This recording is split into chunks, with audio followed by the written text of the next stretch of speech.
Hello बच्चों, let's read the question. So question says that which kind of isomerase is exhibited by the octaedral complex this one. ये कौन सा isomerase show कर सकता है? Basically हमें यहाँ पे तीन तरह का आइसोमर पूछा गया है.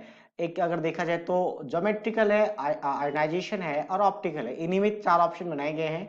तो सबसे पहले मैं बात करता हूँ यहाँ पे आयनाइजेशन का. आयनाइजेशन में क्या होता है, अगर यहाँ पे आयरेशन स्पेयर में आयंस का यहाँ से एक्सचेंज किया जाए तो आयनाइजेशन आइसोमर बनाता है. जैसे यहाँ पे कोबाल्ट के साथ NH3 है, NH3 का एक्सचेंज नहीं कर सकते क्योंकि NH3 न्यूट्रल है. ठीक है, तो कोई आयन का ही एक्सचेंज हो सकता है. हमने क्लोरीन के साथ ब्रोमीन का एक्सचेंज कर दिया, तो जैसे यहाँ पे बनाएंगे ये आयनाइजेशन आइसोमर बन जाएगा. मतलब आयनाइजेशन पॉसिबल तो है, ये पॉसिबल है, तो ये दोनों ऑप्शन हो सकते हैं. इसके साथ हम देखते हैं ज्योमेट्रिकल पॉसिबल है या ऑप्टिकल पॉसिबल है. ठीक है, ओनली ज्योमेट्रिकल तो नहीं होगा, ये रॉन्ग हो चुका है क्योंकि ऑलरेडी आयनाइजेशन आ चुका है. तो अब हम बात करते हैं ज्योमेट्रिकल के लिए. तो ज्योमेट्रिकल में क्या होता है, हम इसका डिफरेंट अरेंजमेंट चेक करते हैं. डिफरेंट अरेंजमेंट का मतलब क्या है, जैसे इसको थोड़ा सा प्रॉपर बना लेते हैं. ऑक्टेल कॉम्प्लेक्स है, तो ऑक्टेल कॉम्प्लेक्स में एक आपको स्क्वायर ऐसा दिखेगा और इसमें दो एक्सियल में बॉन्ड्स होंगे.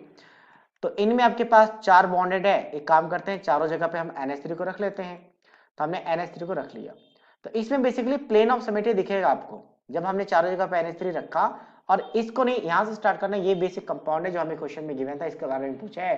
तो हम यहाँ पे दो ब्रोमीन को रख लेंगे. तो अब इसमें प्लेन ऑफ सिमेट्री है, और प्लेन ऑफ सिमेट्री है तो ऑप्टिकल एक्टिविटी शो नहीं करेगा, तो ऑप्टिकल आइसोमर भी शो नहीं करेगा.